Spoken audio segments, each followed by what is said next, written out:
रामधारी गुप्ता उच्च गति अभ्यास खंड 1 15 व 16 गति 80 शब्द प्रति मिनट। Be ready 3 2 1 start.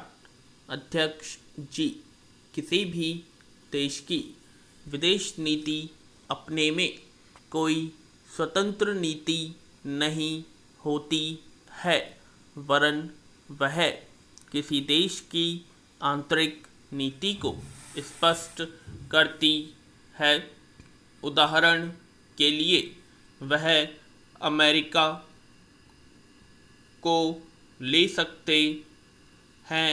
विराम, उसने अपने यहाँ अधिक अन्न पैदा किया और जब उसके पास अनाज फालतू बच गया तब वह अपने बकाया अनाज की बिक्री के लिए ऐसे देशों की तलाश करने लगा जो उधार पर माल ले सकते हों।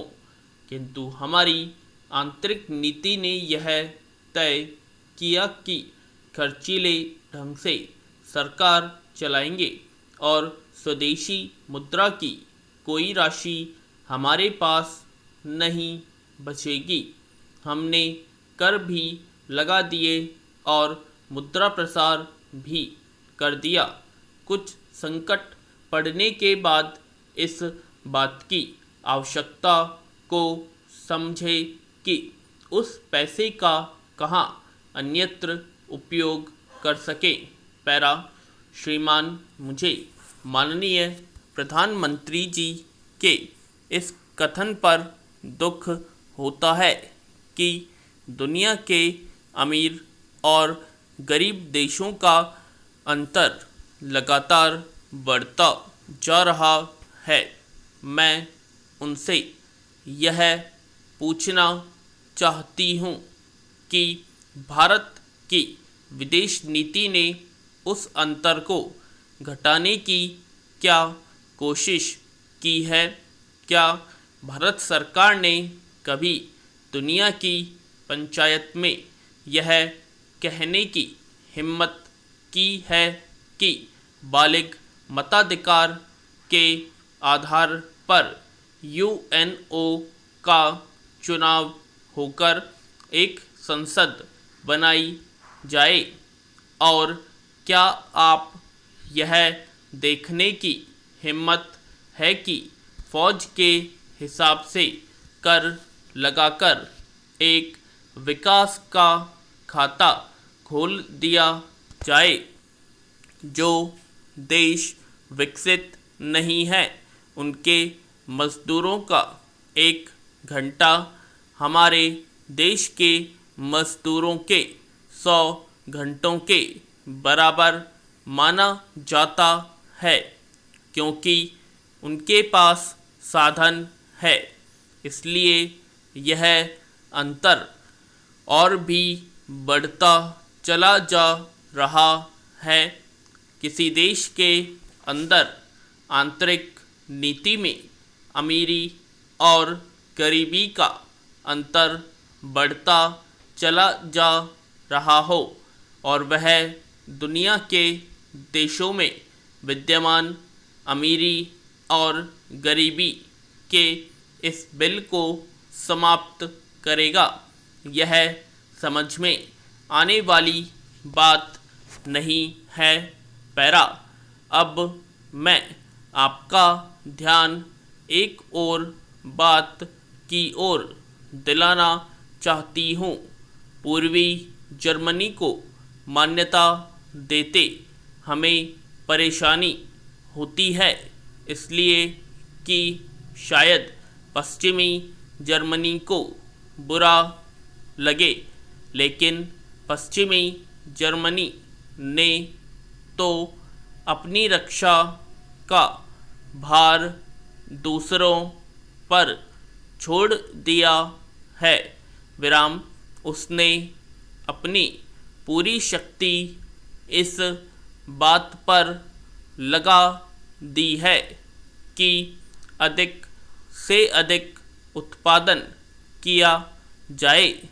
आपने जो समय दिया उसके लिए मैं आभार प्रदर्शन करता हूँ और आपका धन्यवाद करता हूँ। पैरा अध्यक्ष जी, जिस समय पाकिस्तान ने भारत पर हमला किया था उस समय उन्होंने देश की रक्षा के लिए महत्वपूर्ण कार्य किया था। इसके साथ ही मैं मंत्री महोदय को यह भी स्मरण दिलाना चाहता हूँ कि शायद उन्होंने इस पर ध्यान नहीं दिया कि इस बार जो राष्ट्रीय पुरस्कार मिले हैं उनमें रेलवे प्रशासन को केवल 2 ही प्राप्त हुए हैं, जबकि मैं ऐसा मानता हूँ कि हमारी सेना के बाद अगर किसी ने युद्धकाल में सराहनीय कार्य किया है तो वह रेलवे प्रशासन अथवा रेलवे कर्मचारी और अधिकारी हैं।